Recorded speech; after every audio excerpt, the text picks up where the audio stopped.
Сайн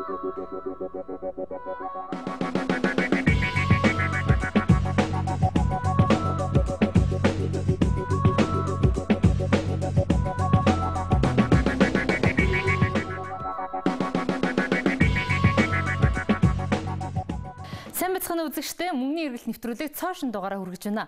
Гадаадын хөрөнгө оруулалт бол аливаа улсын эдийн засгийн хөдөлгөгч чухал хөдөлгөөрийнх нь нэг байдаг. Гадаадын хөрөнгө оруулалтыг татаж чадвал эдийн засаг дах мөнгөний эргэлт нь сайжирдаг, валютын нөөц нэмэгддэг сайн талуудтай. Гэтэл мөнгөн дүнгээс гадна гадны хөрөнгө оруулалтыг дагаад шинэ техник, өндөр технологи, оюуны шинэ мэдлэг орж ирэх.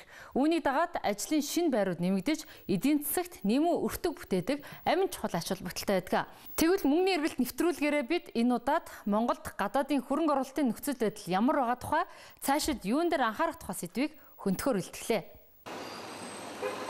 Манай улсын гаднаас орж байгаа валютын орлогын 3.1 нь бол хөрөнгө оруулалт, 3.1 нь бол одоо манай экспортын орлого, үлдсэн 3.1 нь одоо гадаад ажиллаж байгаа монголчуудын их орон руу хуваалж байгаа засгийн газрын гадагшаа гаргасан зээл тусламж.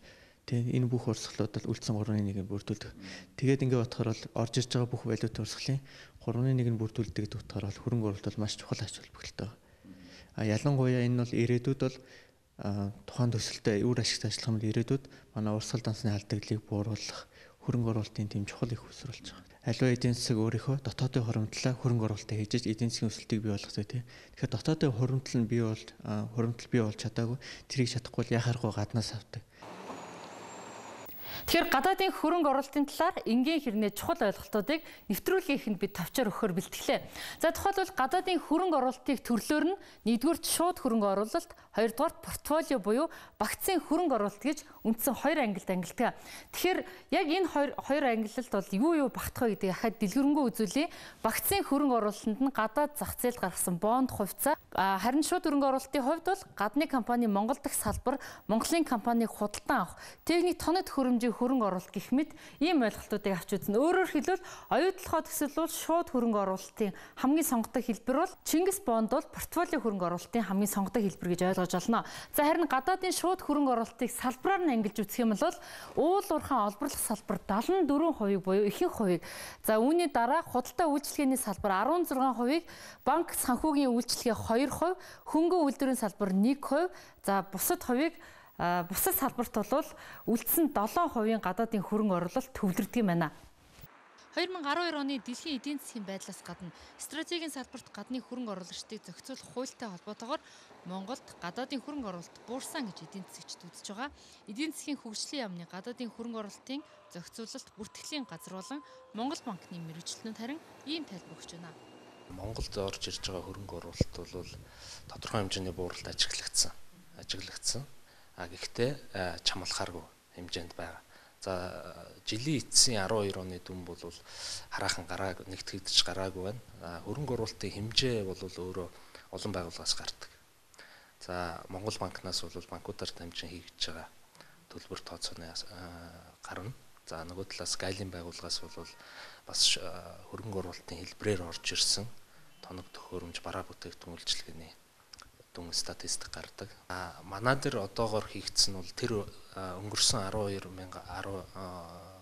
онд бол тэрбум орчим долларын өсөлттэй. Урьдчилсан байдлаар бол 4.6 тэрбум ам долларын хөрөнгө оруулалт, 4.1 тэрбум ам долларын хөрөнгө оруулалт бол орсон байх гарч байна, гүйцэтгэл гарч байна. Энэ өнгөрсөн оныхаа мөн үетэй 11 онтой харьцуулах юм бол 11% бууралттай байхаар байна. Гадаадын хөрөнгө оруулалтын 74% нь зөвхөн уул уурхайн салбарт ногдож байхад хөнгөн үйлдвэрийн салбарт 1%тай байгаа нь цаашид хөрөнгө оруулалтуудыг эдийн засгийг илүү төрөлжүүлэхэд түлхүү чиглүүлэх бодлого баримтлах ёстой. Хөрөнгө оруулалтын тоон үзүүлэлтүүд биш, чанарын асуудалд анхаарал хандуулах хэрэгтэй болж байгааг албаны хүмүүс онцолж байна.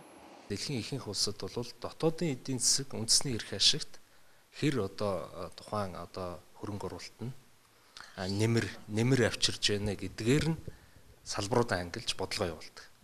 Тэгэхээр энэ дээр бол манай өнгөрсөн 12 оны 5 дугаар сард гарсан стратегийн салбарын хууль ба шүү дээ. Энэ бол Монголын тэр бүх салбарт нээлттэй байсан гэж хэлж болохоор баг энэ бодлогыг хуваасан байна. Өөрөөр хэлбэл зарим салбар бол хяналттай орж ирье. энэ дээр бол бас бид нар дотоодын эрх ашиг, үндэсний эрх ашиг, дотоодын одоо үйлдвэрлэгчдийн өрсөлдөх чадварыг дээшлүүлэх бодлогоо явуулъя гэд ингээд салгаж өгч. Тэгэхээр энэ манад бас шинээр л хэрэгжиж байна л да. Энэ зүгээр хэрэгжилтийн талаас нь авч үзэх юм бол сайжруулах асуудлууд бол байна.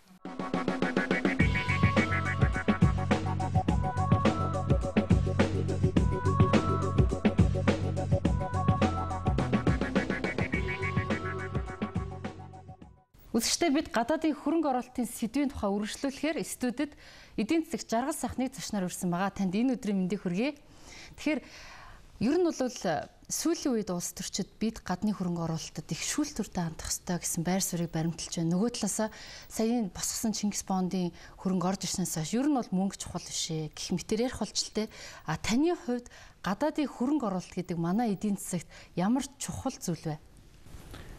Гадаадын хөрөнгө оруулалтгүйгээр аль ч улс орон хөгжөөгүй. Яагаад гэвэл гадаадын хөрөнгө оруулалтыг дагаад техник, технологи, мөнгө хөрөнгөнөөс нь гадна менежментийн ноу-хау гэж орж ирдэг. Бид нар байтугай манай хоёр хөрш өөрсдөө гадаадын хөрөнгө оруулалт оруулахын төлөө бид нартай өрсөлдөж байгаа. Тэгээ ийм байхад гадаадын хөрөнгө оруулалт ач холбогдолгүй мэтэр ярьж байгаа асуудал бол наад зах нь хариуцлагагүй асуудал. Харин гадаадын хөрөнгө оруулалтаа яаж ажиллах вэ гэдгээ бол өөр асуудал. Энийг хийж чадахгүй байх. Чадахгүй байгаа учраас ихэнх нь мэдэхгүй байгаа учраас айж байгаа. Та бол 1990-ад он анх л Монгол улс гадаадын хөрөнгө оруулалт руу анхаарлаа хандуулж авах үед гадаадын хөрөнгө оруулалтын газрыг ахалж исэн. За тэр үеийн байдлыг одоогийнхтай харьцуулахад улс төрчид ингэж яриад байна. Тэр үед бид нэр гадаадын хөрөнгө оруулалт татахын тулд хинээс чамаагүй ямар ч нөхцлөөр ямар ч татваргүй ерөөсөө манайхруул чиглэж ивэл хэнийг чамаагүй татчихсан. Одоо бол бид нэр босго тавина, босхын өндөр тавина гэж ярьж байна. Энэ зарчмын ойлголт зөрүүтэй ойлголтыг одоо манай эдийн засаг яг ингэж хүлээж авах хэрэгтэй юу? 97 оноос 2000 онд хүртэл би гадаадын хөрөнгө оруулалтын газрын дарга байсан. Монгол улсад хөрөнгө оруулахын төлөө хууль тогтоомжийнхаа хэмжээнд гадаадын хөрөнгө оруулалтыг татах гэж их явсан. Тэгэхэд улс орныг сайн танихгүй Монгол гэхээр Монровиа байдаг юм олон хүмүүс мэддэггүй байсан. Англи хэлэнд Монгол дээр очихыг сарнаас хол очихыг гэсэн үг тийм хүртэл байдаг. Тэгэхээр энэ бүхний цаана гадаадын хөрөнгийг оруулж ирээ, танил болоод оруулж ирээд ажлуудад эхэллээ. Мэдээ зарим нөхцөл мөхсдөө бид сайжруулах, өөрчлөх нэмэх юм болно. Гэхдээ энэ бүхний чинь бодлоготойгоор ярилцаад, урьдчилж хэлж яагаад төдөн жилийн дараа инглээ гэд ингэж явдаг болохоос ингээл ердөөсөө өглөө босын хооронд хуулийн өөрчлөлт маргааш нөр хууль батсан болж энэ бол ийм жинхэнэ одоо бид нэг ийм сайхан тайлын хүүхдүүд тоглож байгаа юм шиг юм болоод байгаа. Энэ бол нэгэнт бид гадаадын улс орны хөрөнгийг ялангуяа тэр одоо хөрш орнуудын засгийн газрын компаниг оруулж ирчээд өөрсдөө гэрээ хийчихэд маргааш нь одоо солио болио муу байна гэдэг дахиж яваад наазах нь хариуцлагагүй асуудал. Гэрээ үнэхээр муу юм бэл хариуцлагагүй хандсан байл. Яагаад гэвэл тэр хийсэн хүмүүс нь чадварынхын асуудал. Нэг нь бол тодорхой үнээр зах зээлийн үнээс доогуур 90 байхад нь далаар эхний 1 сая тонныг өгнө гэж хэлж байна. Дараагийн түүнээс цаашхын болохоор зэрэг үнийн өөрчлөлттэй биш, үнийн индексийн өөрчлөлттэй харьцуулаад хийчихээр үнийн индекс нь 0.25% өөрчлөж юм бол нөгөө тэр байгаа үнэ өөрчлөчихөр нөгөөх нь өнөөдөр 50 хэдэн доллар буюу өртгөөс нь бага болчихж байгаа. Та 5-7 он Чалкото байгуулсан гэрээг ярьж байна. Тий. Тэгэхээр гэх мэтэр за нөгөө оюутлоготой байгуулсан гэрээч сайн биш. Гэхдээ байгуулсан юм шүү дээ.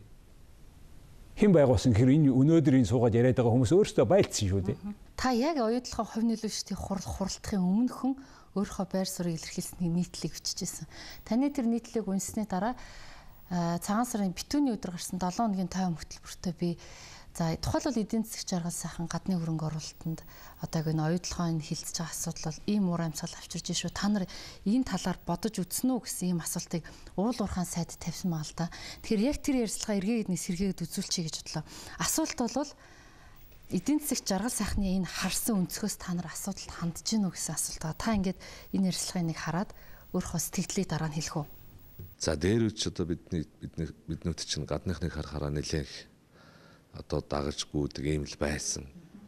Гэтэ гадаадын хөрөнгө оруулалт бол чухал. Гэхдээ ашиггүй эсвэл Монгол улсыг алдагдaltaй болгочихоор хөрөнгө оруулалт бол бас байж болохгүй.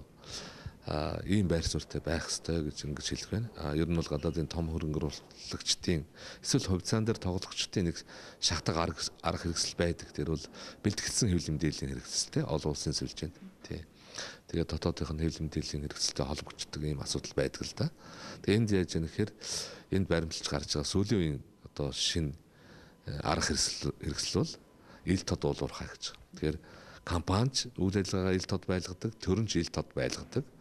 Харилцан ашигтай байдал нь эдийн засгийн тооцоогоор баталгаажсан байх тул ямар ч асуудалгүй маа л гэж ингэж хэлэх байна. Тухайлбал би гадны хэвлэл мэдээллүүд энэ асуудлыг хэмжих хандаад байна гэдгийг бас тодорхойлж асуусан байсан. Тэгэхээр та энэ дээр ямар байр суурьтай вэ? Тэгэхээр энэ хувьцаат компани хөрөнгийн зах зээлд манай улсын ашигт малтмал уулуурхайгаа хариуцсан сайд ийм дүгнэлт өгж яагаад бас их болгоомжтой хандаж байна л да. Яагаад гэвэл дэлхийн хөрөнгийн зах зээл болбол цаад эзэд нь үндэ хийхэд хувьцаа эзэмшигчд буюу түүний дотор маш олон тэтгэврийн сангууд байдаг. Маш олон орны настай хүмүүсийн хөрөнгө явж байдаг. Тэгээ энэ хөрөнгөөр босгосон хөрөнгийг хэвлэл мэдээллийн олон хэрэгслүүдийг ашиглаж тэргээр манипуляц хийх маягаар өсгөх гэсэн тийм ойлголттой байдгүй. Бид нар тэгж ойлгодог хүмүүс л байна. Тэгэхээр ер нь бол энэ хувьцаатай гадаадын том компанитай ялангуяа Америк, Англи энэ төрлийн оронд хөрөнгийн зах зээл дээр ийм хувьцааны борлуулдаг компаниудыг маш их болгоомжтой хандах хэрэгтэй. Яг гэвэл тэр компаниуд үнэхээр тэр компанийг хүний хуурах, хэвлэл мэдээллийн хэрэгслийг буруу ашиглах юм бол тэр зах зээлийг шийтгдэг. Тэр хүмүүсийг бүр ингэж солилцдог. Удирдлагын солих хэрэгтэй. Сая Риотинто тийм юм болж жишээ. Нөгөө талаас мөнгөний эргэлт нэвтрүүлэг гадаадын хөрөнгө оруулалтын сэдвийг хүндэхдээ яагаад заавал таны зочноор ирсэн бэ гэхээр бас та гадаадын хөрөнгө оруулалтын бас нэг хуультай их ойрын холбоотой болж таарж байгаа. Юу гэхээр өнгөрсөн 4-р сард манай Саудко бизнесийн толгой компани за тодорхой хувийг нь Чалко компани худалдаа авах санал тавих хилцэл ийм хийгц үеэр та тухайлбал уг асуудлыг хамгийн анх хэвлэл мэдээлэлээр хүндсэн. Хоёрдугаарт таны тэр нийгэмд их хүчтэй өрнүүлсэн тэр хилцүүлгийн араас цааш нь хууль төрөн гарсан. Гэхдээ тэр хууль өөрөө эргээгээд одоо хууль болоо батлагдсан байна уу танд таалагдж байна уу? Яг таны үзэл баримтлалыг тэр хууль 100% шингээж чадав. Чалкото гаргасан тавьсан санал бол аливаа нэгэн төрийн компаниудыг оролцуулахаа хязгаарлаа. Төрийн компаниудыг. Бид өөрийнхөө төрийн компаниудыг эдийн засгаас гаргачаад хүний төрийнхийг орж болохгүй ш. Яагаад гэвэл аль ч орны төрийн компани, төрийн бусад санхүүгийн хэрэгслийг ашиглаж өөрийнхөө үйл ажиллагаанд хийх эрхтэй чадвартай байгууллагууд байдаг байхгүй. Тийм учраас бид нар энэ төрийн байгууллагууд оролцсон. За одоо яг өнөөдрийн тодорхой жишээ. Чалкото хийсэн гэрээ чинь одоо бид төрийн байгууллага учраас энийг хоёр компаниар нь хоёр засгийн газар ярих болчиход байгаа байхгүй. Хэрвээ тийм биш бол зөвхөн бизнесийн асуудал яригдаа явчих шээ. Төрийн өмчийн компаниудыг болиоч гэж ярьсан болохоос би одоо энэ гадаадын хөрөнгө оруулалтыг оруулъя ингээ сайхан үсгийн засаач гэсэн санал тавьсан чинь толгойг нь авах санал гаргаж байгаа байхгүй. Тэгэхээр одоо яаж ойлгохгүй энийг баавгайн үйлчлэгээ гэдэг шүү. Уг нь сайн санаагаар хэлсэн гэхдээ нөгөө бал зөөж яваад туулаад биеглэх гэж байгаа балтайгаа очоод баашингийн дараад унахчдаггүй. Энэ яг ийм баавгайн үйлчлэгээ болж байгаа байхгүй. Ягаад харамсалтай нь энийг бид ийм улс төрийн биш өнцгөр харахгүй бол Монгол улсын засаг төр зөвхөн сонгуулийн хугацаагаар ажиллаж байна. Сонгогдхийн төлөө санжийн үеднэр энэ Чалкогоос авсан гэрээгээ хамтраад 250 сая долларыг хүний хөгжлийн сангаар дамжуулаад өөрийнхөө сонгуулийн авилгал болгоцсон шүү. Энийг хэлэхгүй байгаа. Цуг байхдаа хийчээ одоо болохоос энэ болсон өөрчлөлт. Маш яруу баталсан шүү дээ. Сар хүрэхгүй хугацаанд хилцээ баталсан байлгаа. Тэгэхээр эргээд энэ дотоод үлмэг болсон зүйл дээр нь хуулийн нэмэлт өөрчлөлт оруулъя, засыг гэсэн ийм санал салаачлагууд явж байгаа л да. Тэгэхээр энэ асуудалд их хурлын даргаас тодруулга авсан л да. Та энэ ярилцлагыг үзээд бас санал айлгүй. Гадаадын хөрөнгө оруулалтын бууралт бол маш тодорхой шалтгаанаас болсон байгаа. Оюут толгойн ил уурхай хөрөнгө оруулалт үндсэндээ дууссан байгаа. Жил болгон тэрбум доллар орж ирсэн хөрөнгө чинь шаардлагагүй болчихжээ шүү дээ. Үйлдвэр баригдаад дуусч байгаа учраас тэр бол их том шалтгаан болсон. Хоёрдугаарт тэр 5 сарын хууль зарим талаар нөлөөсөн байж магадгүй. Яг гэвэл энэ салбарт ийм зохицуулалтаар орно гэдэг урдан зохицуултгүй байсан зохицуултыг хийсэн учраас тийм учраас эргэж харахад бол буруу юм ерөөсөө байхгүй. Тэгвэл бүх юмны эцсийн шалгуур нь бол Монгол улсын эрх ашиг хаана байна вэ гэдэг л байгаа. За 3 юм байна. Нэгдүгээр Тэр хууль гарснаас хойш Монгол улсад гадаадын хөрөнгө оруулалтын компани стратегийн гэж нэрлэж байгаа салбарт бүртгэгдээгүй. Бүртгэгдэх боломжгүй болсон. Яагаад гэвэл 51% дэш бол засгийн газрын зөвшөөрөл авдаг. Тэгэхээр засгийн газрын зөвшөөрөл хичнээн хэмжээнд нь өгөх хэлээгүй. Жишээлбэл банкус санхүүгийн салбарт. Банкны салбарт оруулах гэхэд нэг 25 мянган доллар Монголд оруулахын тулд засгийн газраас зөвшөөрөл авах хэмжээнд болцсон. Тэгээ одоо ингээ яхад ганц ч компани бүртгүүлэхгүй байна. Бүртгүүлэх боломжгүй байна. Ягаад гэвэл энэ хуулиа дагсан дүрм журам тодорхой биш байгаа. Нэгдүгээр. Энэ бол гадаадын хөрөнгө оруулалт буурсан бас нэг том шалтгаан. Оюу толгойн хувьд бол тийм эхний хэсэг нь дууссан. Гэтэ дараагийн хөрөнгө оруулалт буюу оюу толгойн газар ил уурхаагаас бид нар одоо сая авж байгаа байхгүй юу? Гэтэл оюу толгой гэдэг бүх баялагын 80% тэр газрын гүнд байгаа. 1 км-с 2 км-ийн гүнд байгаа хөрөнгөд байгаа байхгүй. Тэр рүү одоо ахаад 6 тэрбум доллар хийя. Энийг бид нар төсвийн санхүүжилтээр авъя гэхээр манай хөрөнгө оруулалтын нөгөө хувьцаа эзэмшигчдийн хурлд энэ асуудлыг ярихгүй хойшлуулад байгаа. Яг л тэрнээс өмнө бусад асуудлуудаа хэлцэнэ гэдэг. Тэр дотор хилцэх юм байгаа, биднээс хамааралтай ч юм байгаа. 100% гадаадын хөрөнгө оруулалт тэр компанийн өөрийнх нь буруу гэж хэлэхэд бас хэцүү юмнууд байгаа. Гурав дахь хувьд бол тийм ээ гадаадын хөрөнгө оруулалт хэрэгтэй. Гэхдээ бид хамгийн чухал Монголын эрх ашиг. Тийм. Монголын эрх ашиг бол гадаадын хөрөнгө оруулалт. Мөн гадаадын хөрөнгө оруулалтаа 3 дахь хөршийн гадаадын хөрөнгө оруулалт. 3 дахь хөршийн гадаадын хөрөнгө оруулалт гараа явчихаар 2 хөршийн чинь гадаадын хөрөнгө оруулалт орж ирнэ. Энэ хоёр хөрш чинь өөрсдөө нөгөө бидний 3 дахь хөрөнгө оруулалт 3 дахь шорны хөрөнгө оруулалтыг хайгаад байгаа байхгүй юу. Тэгэхээр заавал эднэрээр дамжуулах ямар шаардлага байна? Удахгүй бас ашигт малтмлын тухай хуулийн шинжилсэн найруулга батлагдах гад олон нийтийг хилцүүлэхт явж байна л та. Ингээ хуулийн тухайн үед яг олон нийтийг хилцүүлэг өрнөж хахад харж хахад төрийнхөө эзэмшлийн хувь хэмжээг бол багасгана. Гэхдээ төрийн оролцоогоо ихсгэн гэсэн ийм зарчим явагдаад байна л да. Та энэ дээр ямар байр суурьтай байна? Хоёр юм байна.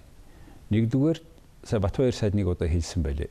Монгол улсын хамгийн гол салбар бол уул уурхай биш, мал аж ахуйн салбараа гэж, хөдөө аж ахуйн салбараа гэж хэлж байна л. Тийм. Тэгвэл тэр морин тэрэгний тэргэн морин өнөөдөр уул уурхай. Өөр бид нар хурдан одоо мөнгө хийх хэрвээ мөнгө хэрэгтэй бол бид нарт мөнгө хэрэгтэй. Өөр салбар байхгүй. Тийм учраас уул уурхайн салбарыг бид нар тэрнээс зөв хөрөнгө оруулалт оруулаад тэрнээс олсон орлогоороо бусад салбараа хөгжүүлэх, гол салбараа хөгжүүлэх, бусад салбараа хөгжүүлэхдээ ухаалаг хандах хэрэгтэй. Хаана юу зарцуулах. Тэр нь ил тод байх хэрэгтэй. Аль нэг сайд арга нарын холбоотой компани юм уу? Одоо сая сүүлд харагдаж байна уу тэр өнгөрсөн сайд нар юу хийж ирснийг. Тэг ийм байх ёсгүй байхгүй. Бидний асуудал бид нарт монголчуудаа Монголын засаглалдаа байгаамаа гэдгийг илдүүд бид нар хэнийг хэлэх хэрэгтэй шүү дээ. Үгүй юм бол бидний буруутай гадаадын хүмүүс өнөөгөө дайрах тэрүү шиг амарх юм хааваа. Баг боловсролтой. Маягаар хүмүүсийг басамжилж хандаж байгаа хэрэг гэж би бодож байна. Тухайлбал гадаадын хөрөнгө оруулалтын салбарт хариуцлагын асуудлыг яаж тас? Чанарын асуудлыг яаж тас? Гадаадын хөрөнгө оруулалтыг бид ингээд одоо хууль журам одоо нэг өөрчлөлт эхэлчихлээ шүү дээ. Энийг тогтвортой, тодорхой, хууль журам нь ойлгомжтой байхаар сайн боловсруулж яаж хууль гаргамаар байна. Хууль гаргах, хуулийн чанарыг одоо болж үгүй юу гэдгийг энэ их хурлын гишүүд өөрсдөө болдгүй юм бол өөр механизмаар шалгамаар байна. Тэр их хурлын дэргэд судалгааны төв гэж байдаг. Тэд нэр ийм үзэл бодлыг сонсомоор байна. Гэх мэтэр ийм оюуныхаа потенциалыг дотроо бүрэн ашигламаар байна. Нэгдүгээр. Хоёрдугаар төр засгийг улс төрчид биш. Энэ технократууд, мэдлэгтэй хүмүүс орох боломжийг хангамаар байна.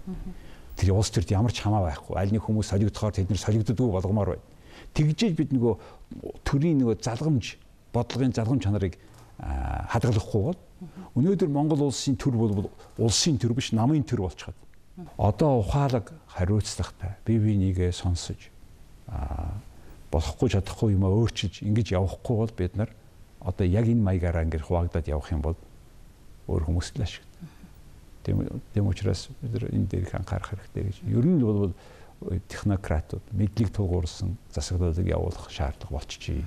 За баярлалаа. Ингээд манай улсын эдийн засагт мөн бусад улсуудын адилаар гадаадын хөрөнгө оруулалт гэдэг бол маш чухал хөшүүргэн гэдэг. Харин төр засгийн бодлого яг энэ гадны хөрөнгө оруулалтыг их хязгаарлах чиглэлтэй биш, дэмжих чиглэлтэй байгаасаа гэсэн ийм байр сууриас бидний ярилцлага өндөрлөлөө. Ингээд мөнгөний эргэлт нэвтрүүлгийн та байнгын үзэгч байгаараа гэж гисэн. Үзэгчтэй мөнгөний эргэлт нэвтрүүлэг энэ түрээд өндөрлж байна.